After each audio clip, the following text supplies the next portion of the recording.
El anuncio llegó en vía Twitter, con el que el presidente Donald Trump ordena aranceles para aluminio y acero provenientes de Brasil y Argentina, acusándolos de devaluar sus monedas para tomar ventaja de Estados Unidos.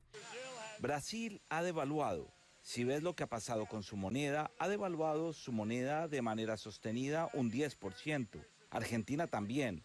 Yo les di un verdadero respiro con los aranceles, pero ahora les termino ese respiro porque es muy injusto para nuestros manufactureros y para nuestros agricultores. No está clara la razón de la repentina orden de Trump. Tanto el real brasilero como el peso argentino, las monedas de estos dos países, se han debilitado por los problemas económicos en las dos naciones y por pronósticos de bajo crecimiento, no por intervención de los respectivos gobiernos. Parece que al interior de la Casa Blanca también cayó de sorpresa. Una de las asesoras del presidente solo ofreció una respuesta amplia. Es todo lo que puedo decir ahora sobre eso. Necesitamos que nuestros amigos y aliados respeten también las reglas. El Departamento del Tesoro no emitió inicialmente una notificación como es la regla para este tipo de anuncios. El Congreso tampoco fue notificado, según la respuesta de la presidenta de la Cámara de Representantes desde España. Eso es noticia para mí. Yo no sabía que el presidente Trump había hecho eso. Así que no sé el contexto o el propósito del por qué lo está haciendo. Pero creo que cuando hablamos de comercio tenemos que hacerlo de modo que, por ejemplo, China es un gran problema para todos. Y creo que podemos contrarrestar alguna de las violaciones comerciales de China en una forma multilateral. De hecho, ante la guerra comercial con Estados Unidos, China ha buscado otras fuentes para importar productos. Brasil ha aumentado la venta de soja a China y recientemente Argentina logró un acuerdo con ese país para exportar soja, alimento para ganado, entre otros productos. Y es que otros mercados podrían hacer que China no tenga urgencia en cerrar un acuerdo con Estados Unidos.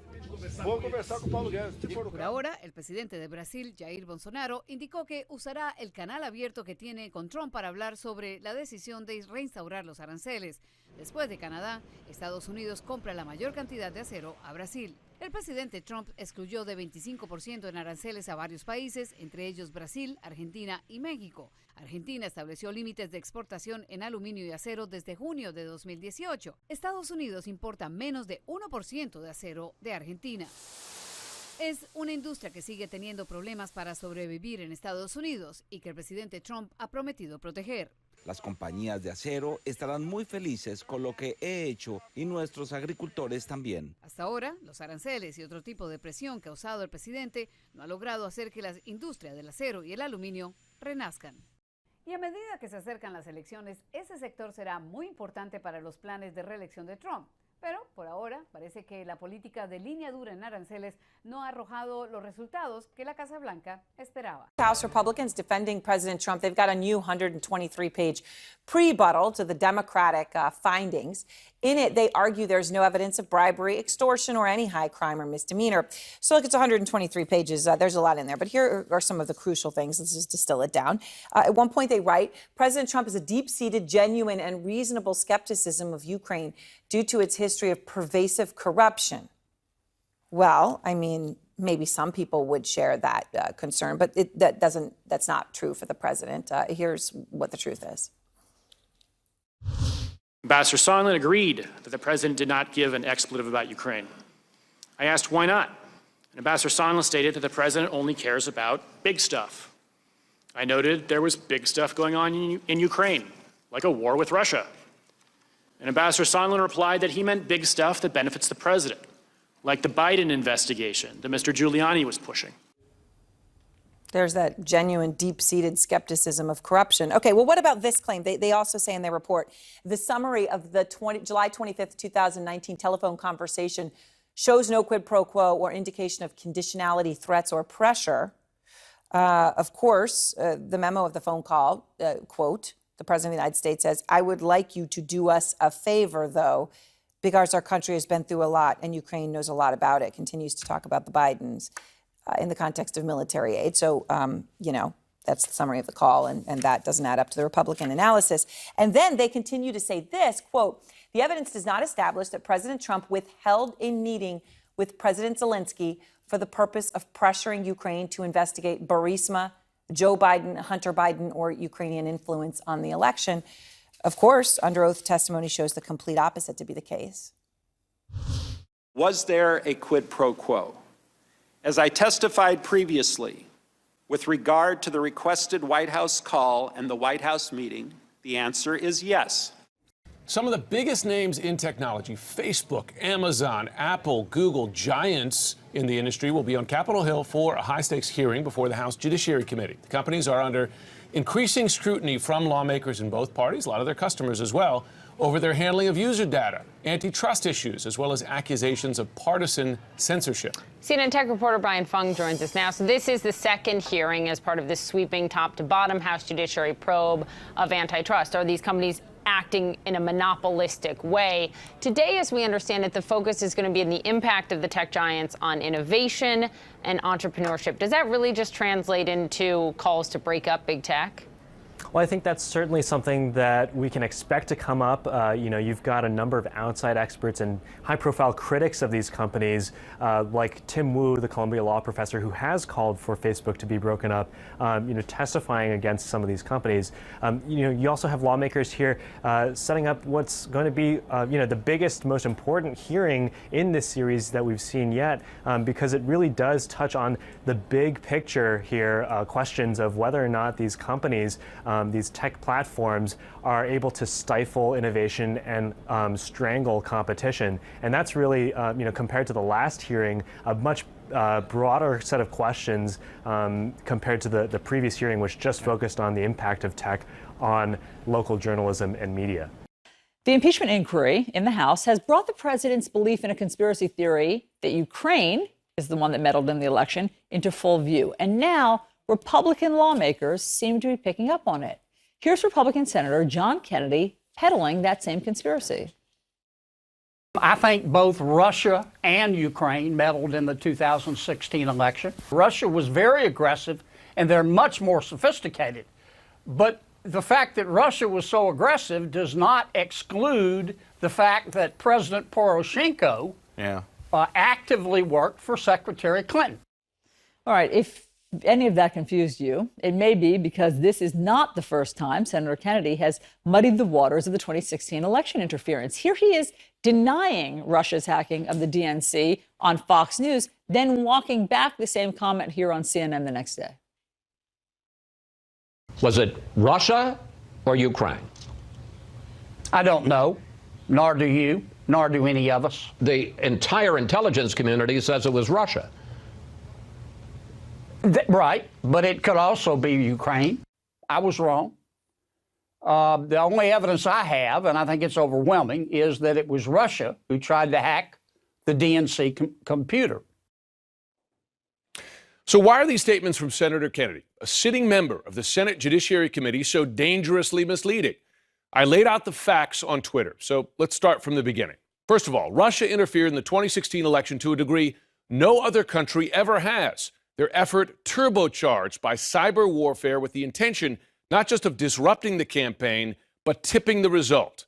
That assessment is backed up not only by U.S. intelligence, but also the Republican-led Senate Intelligence Committee. This is a fact, not an opinion.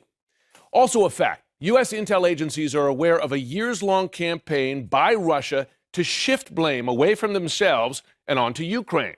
That's what former National Security Council Russia expert Fiona Hill said in public testimony. According to our reporting, senators were even briefed on Russia's campaign to blame Ukraine for meddling in 2016 just this fall, though Senator Kennedy says he did not attend that briefing. Now, how can we be sure about Russian interference? Well, two of the Russian hacking groups, dubbed Cozy Bear and Fancy Bear, were already well known to U.S. intelligence agencies. They had already hacked the State Department email system in 2014 and 2015. They used similar patterns in 2016, when a former NSA deputy director told me they didn't even bother to hide. We also know that Russia's intent was to hurt Clinton's bid for the White House and help the Trump campaign. The key judgments in a 2017 DNI assessment, it says, quote, "We also assess Putin and the Russian government aspired to help President-elect Trump's election chances when possible by discrediting Secretary Clinton and publicly contrasting her unfavorably to him." You need some evidence? Just minutes after the release of Trump's infamous Access Hollywood tape, that's when Russia began leaking the first emails of Clinton campaign manager John Podesta within the hour. Now, the president has claimed falsely that Ukraine may have taken the DNC's server. No one, not U.S. intelligence, not the Senate Intel Committee or private security firms CrowdStrike or FireEye, believes this. And by the way, that server, it still sits in the basement of DNC headquarters. And yet it is conspiracy theories like this that the president and the top Republican on the House Intelligence Committee continue to peddle. GOP lawmakers like Senator Kennedy are attempting now to launder those lies by claiming that things such as a 2016 op-ed written by a Ukrainian official critical of President Trump are the evidence of Ukrainian election interference. That is simply not comparable to Russia intentionally meddling in our elections, and by the way, is not the basis of Trump's conspiracy theories. So where does that leave us? Where does that leave our country?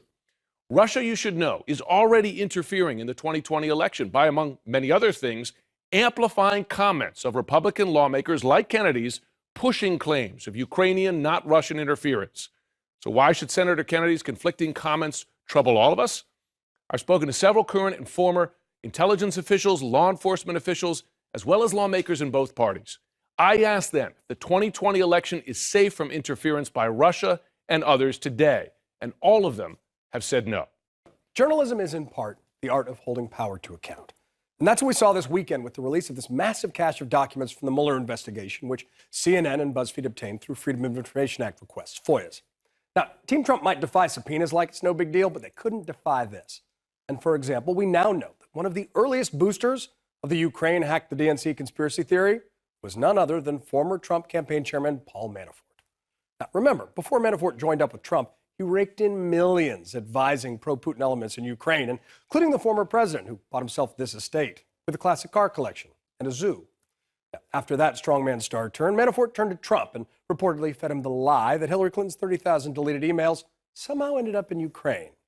But Trump bought into the clearly debunked conspiracy theory, and much of his current mess stems from this. Now, once they realized Manafort's Kremlin connections were a liability, Team Trump tried to distance themselves from him. Obviously, there's been this discussion of Paul Manafort, who played a very limited role for a very limited amount of time. Barely knew the guy. But in these documents, we also find out that Manafort was in fact advising the Trump campaign until days before the election. And the campaign knew they should try to hide that fact. Said one email from Steve Bannon, quote, "They're going to try to say the Russians worked with WikiLeaks to give this victory to us." Where would anyone get that idea? Russia, if you're listening, I hope you're able to find the 30,000 emails that are missing. Well, as we all know now, Russian hackers were listening, and they ramped up their efforts to hack the Clinton campaign almost as soon as Trump said that. But what Trump was spontaneously saying on stage is what he'd apparently been asking for in private for months. Remember how the president recently denied he knew anything about WikiLeaks, despite mentioning them almost 200 times during the last months of the campaign? Well, we now know that Trump was obsessed with getting Hillary's emails, asking about it constantly behind closed doors. Campaign advisor General Michael Flynn even volunteered his own Russian intelligence sources to help. But that's not all. We also found out that, contrary to White House insistence in sworn testimony, former Trump lawyer and current convict Michael Cohen knew early that he should keep Trump out of messaging related to Russia. He also told investigators that any false testimony he gave was, quote, "not my idea." Now, Sarah Sanders blasted BuzzFeed's original reporting that the White House coordinated with Cohen on his testimony, calling it categorically false. Well, these new documents would seem to suggest otherwise. As much as we've learned, and there is a lot more in these hundreds of pages and a lot more to come, it may be what we still didn't learn that's most important. Because check this out. It's a typical page out of the document dump. And you see all those redactions? They're littered throughout the document. And 237 pages weren't even released, many of them due to, quote, harm to an ongoing matter, ongoing investigations. Now look, we know the wheels of justice move slowly, but sometimes justice delayed is justice denied. And given the amount of new information we're just getting and how it contradicts the official Trump administration line over and over again, it's not too much to ask or expect that whatever's hiding under those redactions be revealed before the 2020 elections, now less than 1 year away. And that's your reality check.